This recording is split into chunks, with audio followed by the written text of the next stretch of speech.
This question is for Lili. How do you write such dark characters? Is there something in your past? What made you write Dorothy? I love that. Good question. Hang on. That's a really good question. I'm not sure. I mean, I had a really nice upbringing. I had really normal parents. I have a very nice husband. I don't know. There's just something that happens when a character just falls into your head and you can't really. Well, in the case of Dornan, he just wouldn't leave me alone. So I figured it was better to write it down than to have him like running around in my head by himself. So I decided to share him with you guys, and yeah. Oh, nice round of applause. Good question, Susan. Wendy. And how did you become friends? Oh, I like this story. So the first book that I wrote was a paranormal book, and I made my own cover in PowerPoint, and I thought it was pretty awesome. And then Callie, how did we get in contact? Facebook, it's always Facebook. I was making a calendar for charity with book covers on it. Yeah. And you submitted yours to go in the calendar. So I submitted my cover, and Callie was like, so would you like some help with that cover? But she was very nice about it. And pretty much I kind of annoyed her until she was my friend.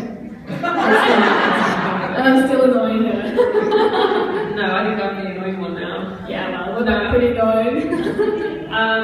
She's just a really charming, lovely, sweet person, and as soon as we started talking, I saw that. I don't know how she puts up with me. Ditto. I think yeah, probably. Her head's more messed up than mine. I don't know. Way too awesome. Thank you so much. Another round of applause for those amazing. Lili, how do you come out of the dark place? I know for me, I need a drink. I have to go outside, get some air, and like say a prayer. I just have moments. I have to put the book away and like do something before I go back. I need moments. How do you do it? How do you go from writing and then you turn around and you go like make cookies or wash clothes and stuff? How do you do that? Yeah, you don't want to eat the cookies that I make because they're probably got something in them that you don't want. Definitely having my 2-year-old daughter is a big reality check for me because I write all this dark stuff and it can get pretty heavy sometimes. Like I have some days where I'm just in a really bad mood just because of what I'm writing. But yeah, just having my family and just being able to. So I have an office that's off-site. So being able to drive home at the end of the day and see them, I can kind of leave it all behind. Yeah, and I think definitely family. And knowing the end. I know what happens at the end of the series, so I kind of keep that in mind when I'm writing all this dark stuff, that it's all kind of heading to hopefully a better place. Shoot me any emails in advance so that I can, prepare myself. I'm spending a lot of money on cooking and rum, so if you can I'll be forever in your debt, please. Thank you. Thank you, Natasha. All right. My favorite scene, I want to say it's at the very beginning. Uh-oh. Yeah. It's the sex scene. With the knife. Of course it is. Girl, did you come up with that? How did you come up with that? I had to put the book down.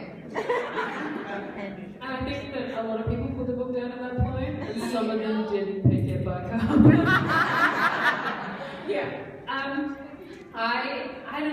when I started writing that book, I really wanted to be quite sensational with it.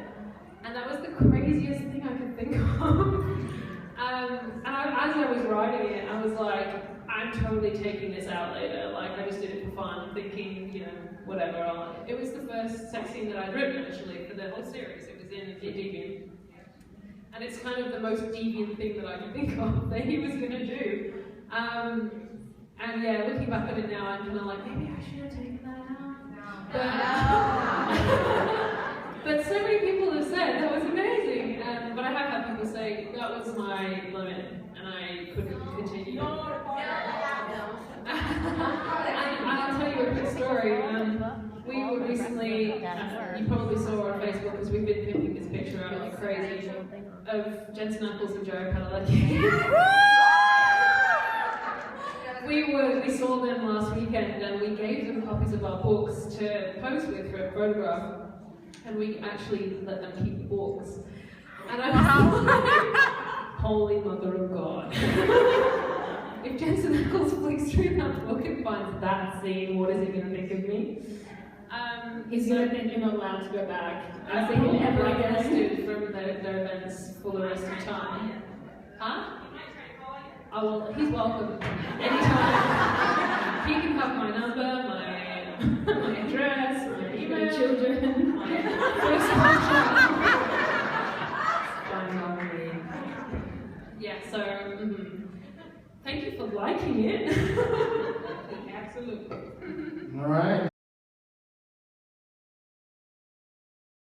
Got the books today. Well, I can't wait. I'm I'm gonna read the first one, Deviant, tonight. Okay. Well, let me know if you like the knife scene. I'm sure I will. Thank you.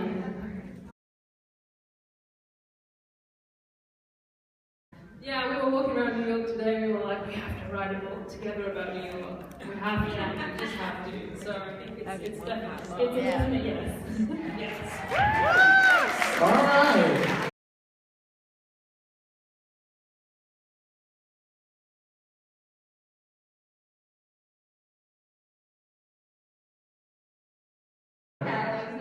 The second book, the bedroom scene at the phone, how did you get to that one? I couldn't even, I was just embarrassed for her.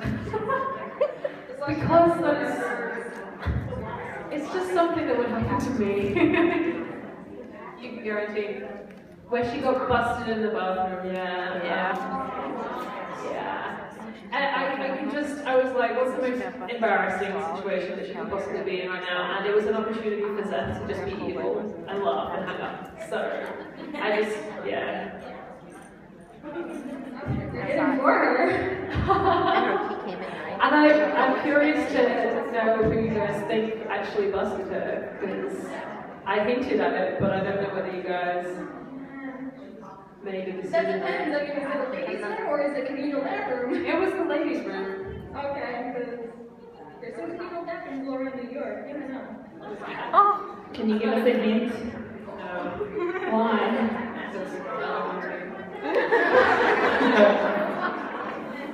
All right. Who's next here? And your question is for? It's for both of them. I have two questions. What's your favorite genre, like authors that you like reading, and how many books a year do you normally write? Well, at the moment I've been reading a lot of Gillian Flynn because I wanted to read Gone Girl before I saw the film, and it was incredible, and I just devoured the rest of her books. She's such an amazing writer, and I definitely aspire to that sort of caliber of writing. Clearly. But I read everything. Like, I'll read crime thriller, I'll read romance, I'll read sci-fi. I love sci-fi, anything sci-fi. YA, I wrote before this. I was a YA writer, so love paranormal, romance, everything. Yeah, and as for how many books, it totally depends on workload, you know. This last year I've been really fortunate. I think I've written over 500,000 words in the last 12 months, so that's a lot. But normally I wouldn't, that's exceptional. And I think just the nature of the way these books were put out has helped to, you know, push forward the story, and we can put more books out for you guys in that way, so, yeah. All right. Ladies? My answer is pretty similar. I would say I love romantic suspense, I love crime thrillers. Patricia Cornwell, I'm reading her latest at the moment, and really, really loving it. Gillian Flynn, I've just read Gone Girl and seen the movie, and I really loved it. I love both. I love the book more. And yeah, paranormal. For me, it's not really the genre. It's the book itself. Like, if it's a really exceptional book, that's, you know, the story just draws me in. And as for books, I have not read as much as Callie this year. But serials make it look like I write a lot, which is good. I would like to slow down a little bit next year. So I think I wrote seven installments in the Gypsy Brothers this year, and then I wrote Cartel as well. So that was a pretty big year. I probably could do more than that. Thank you. Thank you. Anyone else? Gypsy Brothers, but I've also read The Walk of Hero. Is that probably one of your first? You said you wrote some paranormal, so was that the first lot of paranormal that you did write? And why did you choose Jessica Roswell versus your own name? Sorry. So that was the first book that I published. It wasn't the first book that I wrote, but I kind of did a couple of practice novels that I thought were really amazing at the time, and now they will never see the light of day because they were my practice novels. So that was my first paranormal. That was my first book, full stop. And I really, really love the genre, and I would love to find time to continue that series. And the reason I kind of separated them is because when I started writing Gypsy Brothers, I wasn't entirely sure if I was ever going to reveal who I was. Kind of similar to what Callie was saying, I was really going for shock value and, you know, maximum impact. So I didn't know how people would receive it. I kind of thought, you know, this could get some really bad reviews. This could, you know, there's a lot of controversial stuff in that book. So that's why I kind of went for a different name, and I kind of kept it all under wraps. And it wasn't until I had such a positive reception to Gypsy Brothers that I decided to, you know, come out and tell people who I actually was. And I wanted to keep them separate in terms of the names because I didn't want someone who was picking up paranormal, you know, kind of young adult, new adult type stuff to then go and read the Gypsy Brothers thinking that it was the same kind of book. I just thought it was a responsibility thing to the readers to not corrupt young people. Just corrupt slightly older people.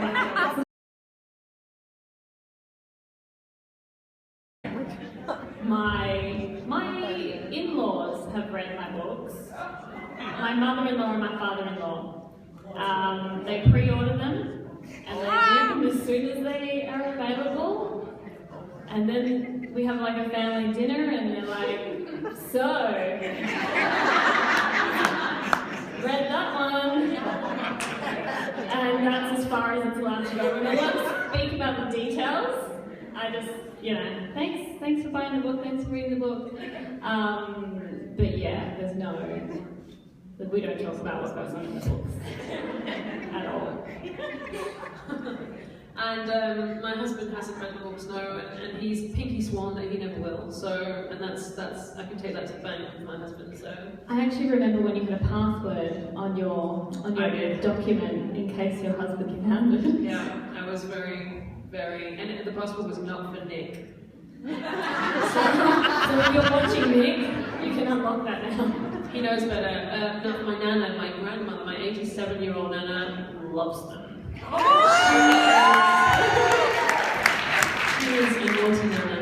Because I refused to tell her my pen name, and I was stupid. I was getting something delivered, and I accidentally got it sent to her house, which is really impressive because she lives in England.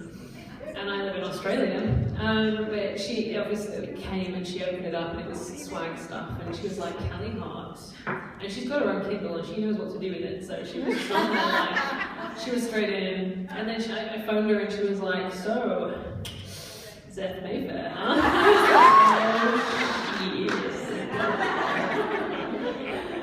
But it's all good. She loves it, she's crazy.